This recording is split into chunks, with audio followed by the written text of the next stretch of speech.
തണൽ agro farm and nursery, Cheruvancheri. Gramika ന്യൂസിലേക്ക് സ്വാഗതം. ശുചിത്വ സുന്ദര കേരളത്തെ നാണം കെടുത്തി കേരളത്തിലെ ആശുപത്രികളിൽ നിന്നുള്ള മെഡിക്കൽ മാലിന്യങ്ങൾ തമിഴ്നാട്ടിൽ തള്ളുന്ന സംഭവത്തിൽ കണ്ണൂർ സ്വദേശി ഉൾപ്പെടെ 2 പേർ കൂടി അറസ്റ്റിൽ. സ്വകാര്യ മാലിന്യ സംസ്കരണ കമ്പനി സൂപ്പർവൈസറും കണ്ണൂർ സ്വദേശിയുമായ നിതിൻ ജോർജാണ് അറസ്റ്റിലായത്. മാലിന്യം കൊണ്ടുവന്ന ലോറിയുടെ ഉടമ ചെല്ലദുരൈ എന്നിവരെയാണ് സുത്തമല്ലി പോലീസ് അറസ്റ്റ് ചെയ്തത്.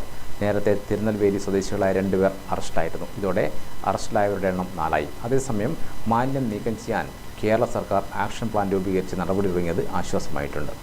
മെഡിക്കൽ മാലിന്യം എത്തിച്ച സേലം സ്വദേശിയുടെ ലോറിയും തിരുനെൽവേലി സുത്തമല്ലി സ്വദേശികളായ മായാണ്ടി, മനോഹർ എന്നിവരും കഴിഞ്ഞ ദിവസം കസ്റ്റഡിയിലായിരുന്നു. ഇവരുടെ അറസ്റ്റ് രേഖപ്പെടുത്തി ചോദ്യം ചെയ്തതിന് പിന്നാലെയാണ് കണ്ണൂർ സ്വദേശി ഉൾപ്പെടെ 2 പേർ കൂടി അറസ്റ്റിലായത്. ഞെട്ടിക്കുന്നതും കേരളത്തെ നാണം കെടുത്തതുമായ വിവരങ്ങളാണ് പുറത്തു വന്നിട്ടുള്ളത്. തിരുനെൽവേലിയിലെ ജലാശയങ്ങളിലും ജനവാസ മേഖലയ്ക്ക് പുറത്തുള്ള ഇടങ്ങളിലുമാണ് തിരുവനന്തപുരത്തെ പ്രധാന ആശുപത്രികളിലെ മാലിന്യം ഉപേക്ഷിക്കുന്നതായി കണ്ടെത്തിയിട്ടുള്ളത്. ആശുപത്രികളിൽ ഉപയോഗിച്ച സിറിഞ്ചുകൾ, കയ്യുറകൾ, മാസ്ക്, മരുന്ന് കുപ്പികൾ എന്നിവയ്ക്കൊപ്പം രോഗികളുടെ ഭക്ഷണക്രമത്തിന്റെയും ആശുപത്രികളിൽ നൽകുന്ന സമ്മതപത്രത്തിന്റെയും രേഖകളും ഉപേക്ഷിച്ച കൂട്ടത്തിലുണ്ട്. രോഗികളുടെ ചികിത്സാ വിവരങ്ങളും ഇങ്ങനെ ഉപേക്ഷിക്കുന്ന രേഖകളിൽ ഉണ്ടെന്ന് തിരുനെൽവേലിയിലെ പരിസ്ഥിതി പ്രവർത്തകർ പറയുന്നു.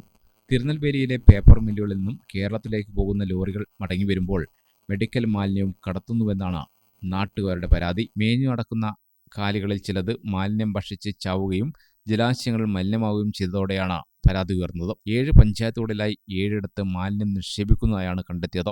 നേരത്തെ അറസ്റ്റിലായ മായാണ്ടി ഇടനിലക്കാരനായി നിന്നാണ് കേരളത്തിൽ നിന്നും മാലിന്യം എത്തിച്ചിരുന്നതെന്നാണ് നിഗമനം. മീൻ വ്യാപാരിയായ മനോഹർ മായാണ്ടിയുടെ കൂട്ടാളിയാണ്. മാലിന്യം തള്ളിയ സംഭവത്തിൽ 5 കേസുകളാണ് ഇതുവരെ രജിസ്റ്റർ ചെയ്തിരിക്കുന്നത്. അതേസമയം മാലിന്യങ്ങൾ എത്രയും പെട്ടെന്ന് നീക്കാൻ ക്ലീൻ കേരള കമ്പനിക്കും തിരുവനന്തപുരം നഗരസഭയ്ക്കും ചുമതല നൽകിയിട്ടുണ്ട്. തിരുവനന്തപുരം സബ് കളക്ടറാണ് പ്രവർത്തനങ്ങൾ ഏകോപിപ്പിക്കുന്നത്. അയൽ സംസ്ഥാനത്ത് മാലിന്യങ്ങൾ കൊണ്ടുപോയി നിക്ഷേപിച്ച നടപടി രാഷ്ട്രീയ വിമർശനമായും ഉയർന്നിട്ടുണ്ട്. കേരളത്തിലേക്ക് പച്ചക്കറി, തിരിച്ച് മാലിന്യം എന്ന രീതിയിലാണ് വിമർശനം ഉയർന്നത്. News desk Gramika news.